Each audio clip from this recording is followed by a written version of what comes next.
Night falls over the blighted city, and deep below the streets, a monster emerges from its torpid slumber. We are, of course, talking about the sinister resurrection of one of the most iconic and terrifying tabletop role-playing games ever made. I'm Young Steve Buscemi, and welcome to the Black Lodge, where we'll be exploring the latest edition of Vampire the Masquerade and how generation by generation it's captured the cultural zeitgeist of the time. This is a game with a lot of interesting ideas. Some good, some bad, but it's a game I've run many times in the past and will continue to in the future. But does V5 live up to the legacy of the original? And does it have a place in the post-millennial world at all? It's been over 30 years since Vampire the Masquerade was first released during a time of frenetic cultural energy. Vampire was birthed out of a primordial soup of intersecting countercultures. Goth, punk, rave, and industrial were the youthful voices that declared rebellion against an encompassing corporate dominance which defined the prior decade. There was a palpable feeling in the air that, where the youth of prior generations had failed to change the world, this generation would finally prove victorious over the old and the ossified, over history itself.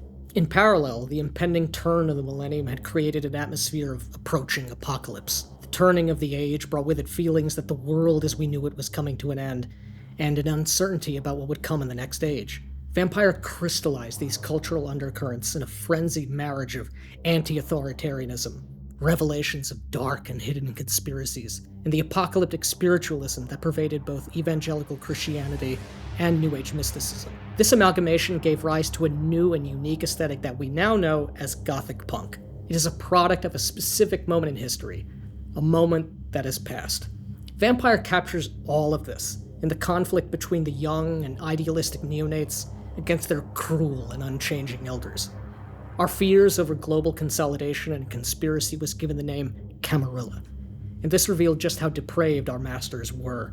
The neonates feared that the millennial Gehenna would soon be upon them, and that they must battle fang and claw to the last drop of vitae, or be consumed by ancient blood gods. Through it all, though, VTM tried to remind players that we must not lose our humanity in fighting the War of the Ages, lest we become nothing more than mindless beasts. All of that is gone now. Punk is dead, and goth is cringe. Generation X, the people that loved and played this game, wasted that energy and abandoned on meaningless struggles.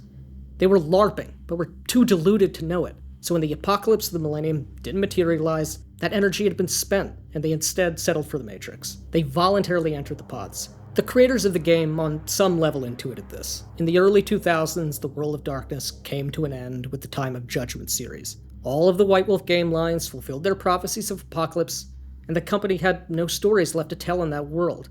20 years later, how have the new developers resurrected a game that was so defined by the moment in which it was made? To recapture the ethos of a previous generation is impossible. The touchstones which characterized the 90s have all eroded away, or have mutated into grotesque caricatures of themselves. So how can this game recapture the Gothic Punk atmosphere of the 90s? The simple truth is, you can't. The developers, to their credit, seem to have realized this. V5 is not Gothic Punk, and it's not trying to be. The developers realized that in modernizing this time capsule of a game, the cultural underpinnings of that game would have to be reevaluated. This is a nearly impossible task, because to alter the core cultural premise of the game is almost to destroy it completely. They had a very tough row to hoe, and in certain respects they succeeded. This is a great game for immersive role-playing, with some excellent new ideas. But like its predecessor, it is unwittingly shackled to the cultural moment in which it was made. Gen X are busy raising families and making their mortgage payments, and they've long since checked out of the RPG market. Filling that void are the millennial nerd generation. The individualism of Gen X did not stamp its imprimatur on them. Instead, millennials have become completely atomized, yet somehow fully collectivized. Their loyalties are not to ideas of freedom or rebellion, but to brand identity and uninterrupted comfort. They are steeped in the appleization of all consumer culture and shriek at any rough edges and recoil at the arrival of any learning curve. Their perceived moral superiority as one of the downtrodden butts up against their general allegiance to state and corporate power. They don't see this as a contradiction because, as a generation, they don't have an identity that isn't connected to pop culture icons of the past. They can't live without nostalgia, and have to feed on the culture of the previous generation like a vampire to survive. And that is why the youthful charm and adolescent energy is gone completely from this latest edition of the game. it's been exsanguinated of vitality like the victims of the monsters it portrays. Where punk was an organic response to the encroaching chains of the modern globalized world, what we have now has devolved into forced platitudes and poserisms, aping a savage and visceral aesthetic. It has no fangs. The writing in V5 no longer evokes these feelings of rebellion, but tells you what to feel, and who was right and who was wrong. No longer assured of its identity, the book resorts to snark and irony, where once there was real wit and humor that accurately resonated with the current time. Since millennials are incapable of conveying any sincere emotion in art, there is a jarring overuse of profanity in the writing. Instead of writing material that is actually disturbing and riding the edge of a knife, profanity is used as a punctuation to tell you that the material is disturbing. In the current age, all cultural taboos and lines have already been crossed. Where previous versions of Vampire were actually transgressive, V5 has nowhere to go. They're doing a sort of pantomime and trying to ape what was achieved in prior editions. When the book shifts to in-world character dialogue, it's overwhelmingly ironic, like someone winking at the camera. Oh my god, what the fuck is wrong with your fucking shit-ass brain, man? Don't use any electronic means of communication. Don't you remember what happened to the ShrekNet? Hey VTM players, do you remember the ShrekNet? I remember. That's a reference I understand. This is paired with a sort of faux intellectualism that you see in disgusting sewers like Reddit or Harvard. This book is also alienating to anyone new to the hobby or to the Vampire the Masquerade setting. It's simultaneously written to appeal to the same aging audience who obsessively remembers every vampire bloodline, discipline, and metaplot development, while at the same time being drenched in a sort of millennial verbal sludge. Before the book even begins to describe the high-level concept of the game, it already throws around terms like Camarilla, Gehenna, and Sabbat, expecting the reader to infer the meaning of those terms before they've even been explained or defined. The most unforgivable aspect of the writing style, however, is the fearful and apologetic tone that hits you in the face on every page. In multiple instances, the book asks the reader's forgiveness for a problematic aspect of prior editions, or it references itself with an embarrassed quality for not being able to predict the future of the current morality. This is absolutely a product of the millennial worldview, where the moral high ground is constantly shifting under their feet. They cannot take a firm stance in their writing because the rules they've made for themselves mean that at any time that firm position could land them on a sacrificial altar of the new current thing. We also see another trend dominate the writing. There's a drive to consolidate and unify everything in the name of streamlining and efficiency. Everywhere, from the different player options and abilities to the resolution mechanics for skills in combat, the material has been stripped of any unique, messy aspects to eliminate inconsistencies from prior editions. But in so doing, they remove a portion of what makes them exciting or interesting. This is seen clearly first in how the vampire clans are portrayed, and it gets everything about them wrong. Everyone is presented as a monolith, with their sectarian and ideological affiliations already set in stone. Whereas in previous editions, you could find members of the clans populating any of the major factions. In 5th edition, they are all neatly sorted into pre-packaged factional allegiances. All of the Gangrel are now in the Anarchs. All of the Ventru are in the Camarilla. Nice, neat, clean. The individualism that characterized this game in the past has been replaced with a millennial conception of atomized collectivism. Some lip service is briefly given to individual outliers or the possibility of disagreement within the ranks, but this is a powerful shift in how the world of darkness is intuited by the reader. No longer is the world a gritty and chaotic struggle among individuals to carve their own place in the world, whether by violent rebellion or by climbing the ranks of vampiric society. Instead, the events of the world are determined by organizations that operate in lockstep with one another, which prevent any confusion as to who is who and where their loyalties lie. This is a complete misunderstanding of what the clans are meant to represent in the world. They're vicious lineages of undying monsters who share commonality solely in the blighted sins of their forebears. They are abusive families trying desperately to survive by any means necessary, while deluding themselves of their primacy in the natural order. The clans are brutal, messy, and in conflict, meant from a game perspective to give context to the character's newly cursed environment and evocative inspiration for the varied incarnations of the vampire archetype. They are not siloed buckets on a corporate spreadsheet, offering the illusion of choice in the name of balanced options.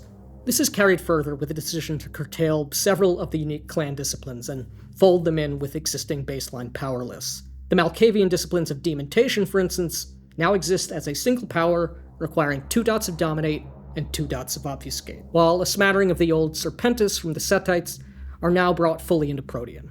The separation of those powers in older editions gave depth and identity to the various clans, but have now been streamlined, like the interface of an iPhone. They've been sacrificed because the writers have no faith in their audience, and they believe, perhaps rightly, that players will be intimidated by more options. Even the core resolution mechanics suffer in the same way. Rather than leaning in and presenting the reader with advice and examples illustrating how rules serve to feed dramatic scenes, you're encouraged instead to interface with the mechanics as little as possible. At multiple points throughout, sidebars and developer commentary offer up an almost regretful apology for even including such mechanics in the game at all, and that if they prove too burdensome or intimidating, then just don't use them. This is a game about story, it reiterates again and again in a misunderstood belief that rules and roleplay are mutually exclusive.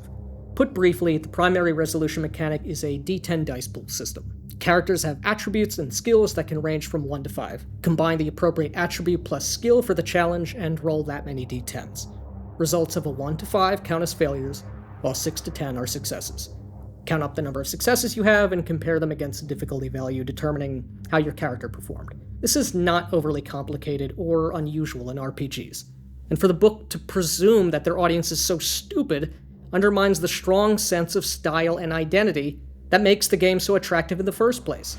Adjustments to the core mechanics such as automatic wins, 3 turns and out, or 1-roll conflicts are positioned throughout the rules and advanced systems chapters in a way that seems designed to curtail the reader's engagement, reminding them, hey, this is just a story, remember? The rules don't matter. You don't have to use this. Please don't kill me. But there are some truly inspired and great new mechanics in this game that absolutely enhance the role-playing opportunities and actually simulate what it means to be a vampire. One of the crown jewels of this edition is the hunger die mechanic. No longer is hunting your prey an afterthought that is glossed over like you're topping off your gas tank. Now, each character has a hunger rating from 1 to 5, depending on how long it's been since you last fed or how aggressively you've taxed the powers of the blood.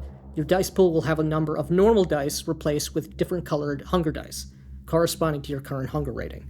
If those hunger dice result in a 1 or a 10 after you roll, there's a possibility of your character suffering a bestial failure or a messy critical. In either instance, this represents the beast briefly lashing out and revealing your character's monstrous nature. This could manifest as a masquerade breach, risk brutally harming someone you didn't intend to, and ultimately causes unexpected consequences that can add to organic drama. You can have the most carefully laid out plans, but because your belly isn't full, things can go way off the rails.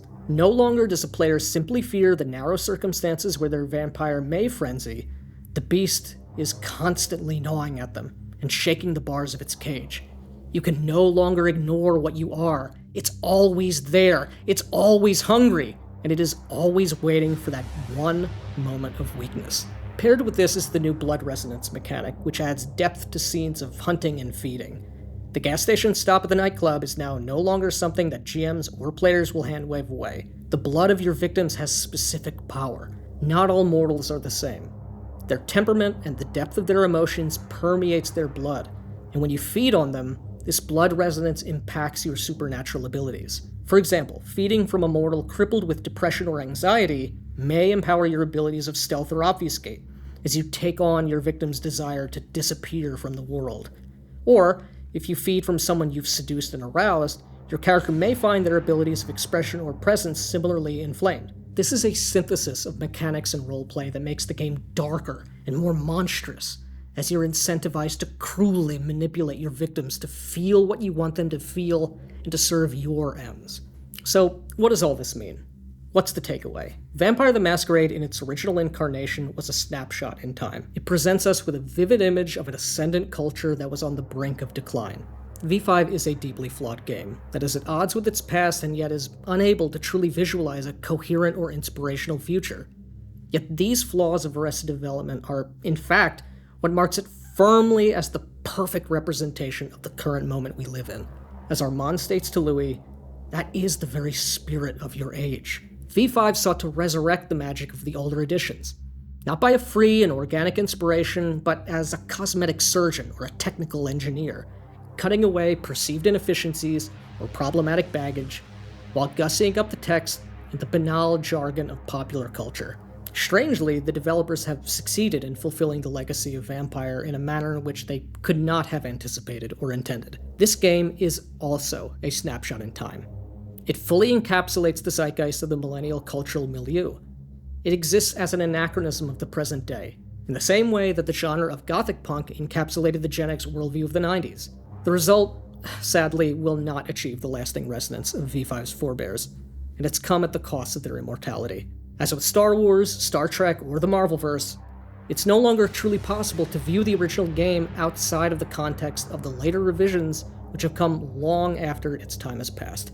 No longer an eternal monument to a longing-remembered time in which we can immerse ourselves, Vampire the Masquerade is now cursed as its namesake monsters to walk among us in this present moment, forever out of place and forever required to maintain the masquerade of its own relevancy. Our present moment is defined by its brokenness, and V5 captures that in its jarring flaws and its contrived transgressiveness. Millennials are unmoored from anything real or sincere, and so they're forced to cannibalize nostalgia, not knowing or caring that they perpetuate their own existential floundering in the process. For all that's been said, V5 is not a doomed work, and there are indeed flashes of excellence and creative brilliance to be found.